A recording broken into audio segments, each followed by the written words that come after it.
In a recent crackdown on radical Islam, German authorities have launched nationwide raids on an ultra-conservative religious group, the Salafists. They're suspected of having links to extremists and posing a threat to democracy. But for years, the movement has enjoyed conditions that have made it thrive, as Oksana Boyko now reports. To the casual passers-by, these are just ordinary young Muslims who want to be understood by their neighbors. If you can distribute the Bible, why shouldn't you be able to distribute the Quran? These young men are our countrymen. They want to share what they believe in. What's wrong with that?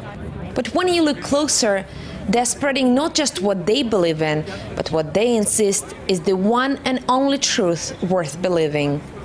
This sign reads the meaning of the Quran in German, and the men are Salafis, adherents of an ultra-conservative branch of Islam, infamous for their righteousness and intolerance of infidels. People control other people in the West. That's called democracy. But for me, there's only one master, and only he can judge me. But how do you know what the master wants? That's in the book that we're distributing today. According to a German domestic intelligence report, Salafism is the fastest growing Islamic movement in the world. It is preaching a very literal interpretation of the Quran, to the point of gauging someone's piety by the shape of his beard or by the length of her burqa. I think that the mainstream Islam has the same problem with the Salafists like the non-Muslims, because they are very radical in their views, and in some situations they didn't accept us like Muslims. For years, the German government, guided by political correctness, watched as the domestic Salafi community grew in size. Even the fact that some of the 9/11 perpetrators used to belong to a Hamburg mosque didn't prompt much action. But this month, after a series of police raids, the German government moved to ban a number of Salafi groups whose ideology was recognized as incompatible with democratic values. For hardcore fundamentalists, mainstream Muslims are just as infidel as Christians, Jews or atheists. And while many in this Berlin mosque are relieved to hear about the domestic ban on Salafi groups, they doubt it will stem the spread of this ideology as a whole, because its main sponsor, Saudi Arabia, is still among Germany's main foreign policy pals. It's not only Germany that's concerned about the spread of ultra-radical Islam. A few years ago, France outlawed the full-face veil. Norway has also banned Saudi-funded mosques.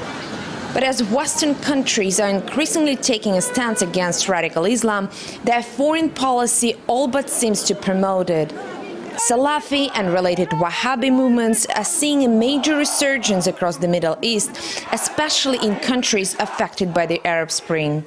In the wake of the Arab Spring, we've seen a growth in radical Islamist power increasing in its influence. There's an overall agenda that is taking hold in the Middle East, and a lot of this is due to the involvement of Washington and London, and in particular the intelligence agencies in the West have been seeding and backing radical Islamist groups. There are ties and links historically to Al-Qaeda, and also the Saudi Arabian ruling regime and Washington have worked together for a long time. While Germany is far less vocal on the need for regime change in Syria than it was in Libya, as a NATO member, it is still in favor of enforcing so-called democratic changes, even if those changes are likely to empower groups that are now banned in Germany itself. Oksana Boyko, RT, Berlin.